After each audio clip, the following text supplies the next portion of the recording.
Okay, here again, we'll see how consistent I can be, but so far I'm doing an alright job. Okay, so anyways, let's get into it. This is going to be, if anything, kind of a companion video to one that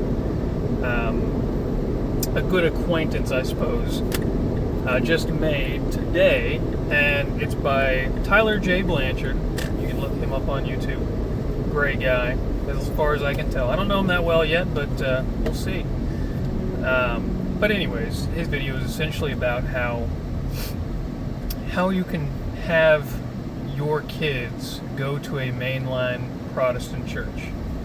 And I think this is an extremely important issue that I think he did a great job at tackling, because really there's a lot of hearsay, there's a lot of freaking out, and it's a rending of garments and gnashing of teeth over this non-issue, and it really is a non-issue, because it's actually kind of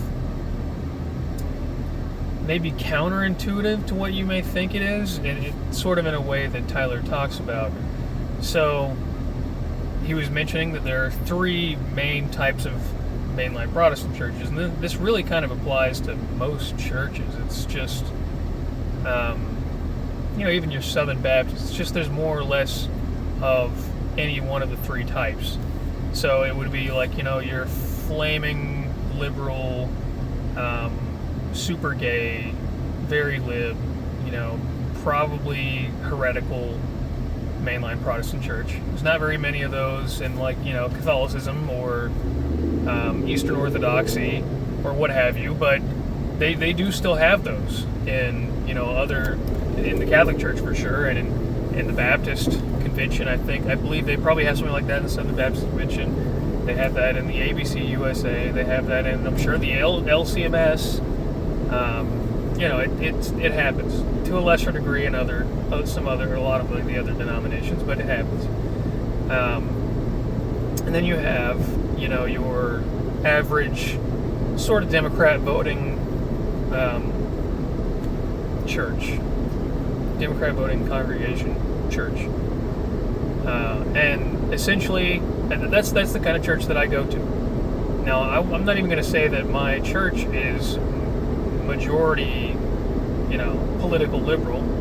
I honestly would think it's either a good 50-50 split, or there's actually a little bit more conservative voting members than not. But, generally speaking, the clergy is fairly liberal. That happens. Sorry, there's a car parked on the side of the road. Don't want to hit anybody. Oh, they got into a wreck. Yikes. Anyways, I shouldn't be laughing about that. I feel bad for them, I do. But anyways. So, and then you have your solid conservative Presbyterian or, whatever mainline church. Those are probably, they probably happen, less than the flaming liberal super gay church, but rather they probably happen more than that, but still probably a lot less than your average moderate to moderately liberal mainline church. And that's okay. Not everybody's going to have, a super uber-based only men congregation. It's fine. Because here's the thing, is that most people in general, not just most liberals, but most people actually want the best for other people. Now, some people are more selfish about it than others, and they say they want to do things, but they don't actually put it into action. That's whatever. But, and especially when you go to a church, these churches, these people really do want the best. I can tell. I've been to a few of them, a good few. I went church shopping, whenever I was on my journey to find out what church I would go to. And every single church that I went to, everybody seemed very happy that I was there, that me and my family were there. One or the other. I didn't always bring my family. That's a story. I mean, not a story, but that's a detail for another time. They're not always there. And it didn't really matter if it was a liberal church or a conservative church. They were all happy to see us,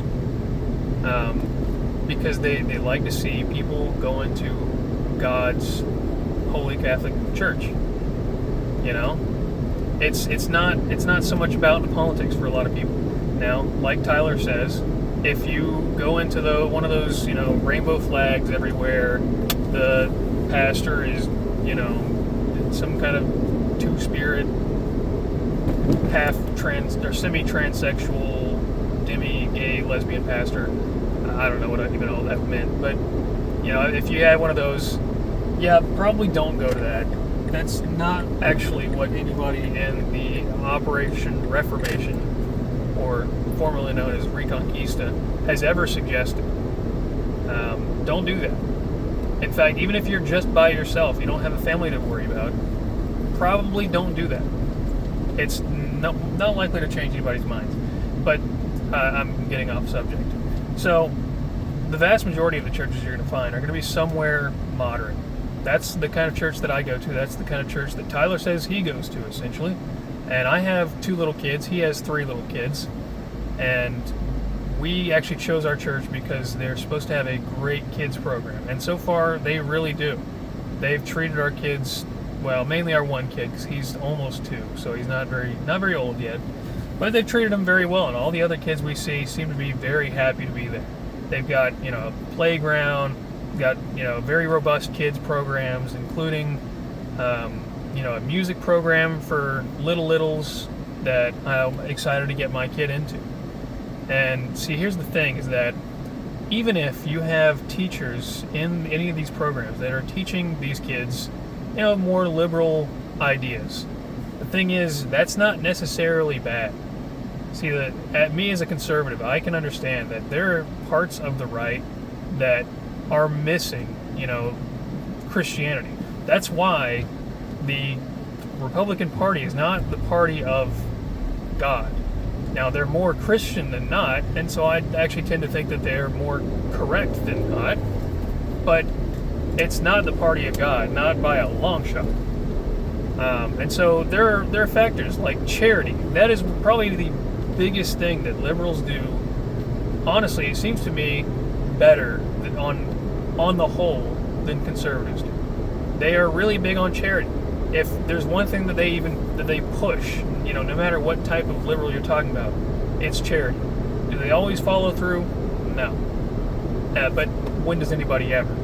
But the Republicans, the conservatives, the right, are not really pushing a whole lot of charity. They're not advocating for a lot of charity. It's very much, you do you and I'll do me, and I don't think that's right. The libertarian kind of thought it's not Christian. In fact, I would say that libertarianism is antithetical to Christianity. Well, antithetical to Christian living, we'll say.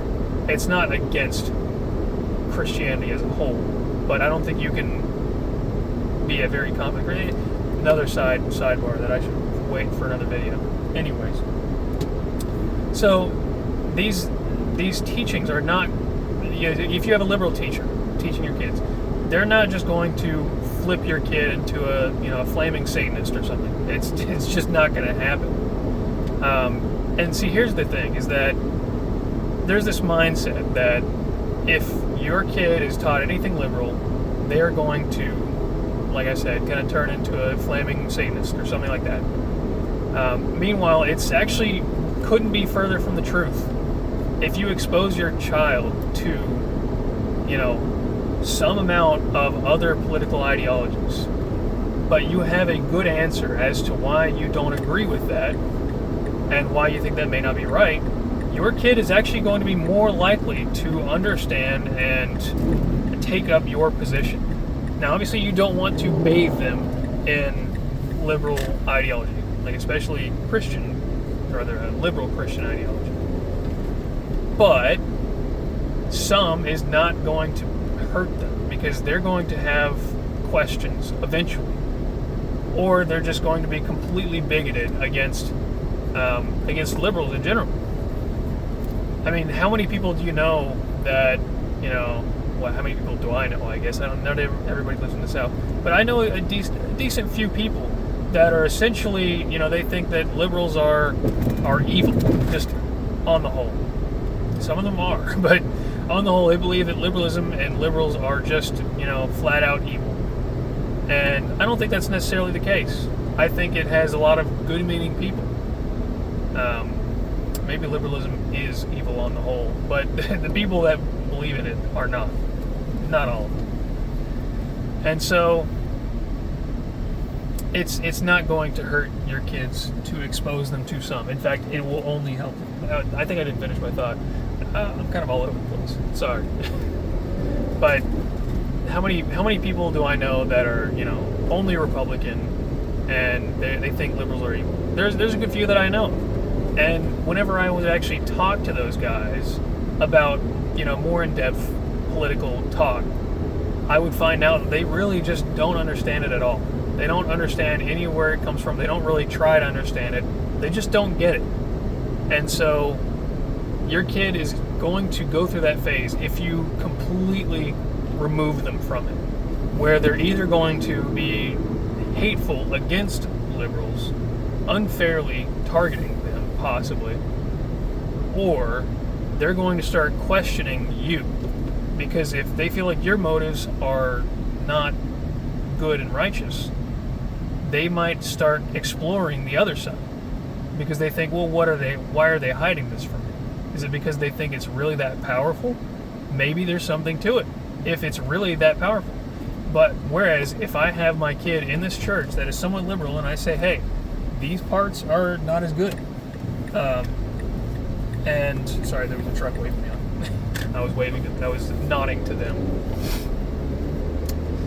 But if you expose them to it and you say, yeah, they're a little bit liberal, but they mean well, they're good people, then they're going to think, okay, yeah, there's something to both sides, but maybe my father has a point whenever he believes, this way or the other, because otherwise he would be on the other side if he thought that made sense. But it's not so powerful that you can just destroys everything it touches. And maybe eventually, but not with one person, Keep on doing that caveat. I don't have a great view of liberalism in general, but it's not what you think it is. So yeah, that's pretty much it. I've probably rambled way too much about it, and I'm sure there was some part of it that I didn't hit, but yeah. Okay, bye.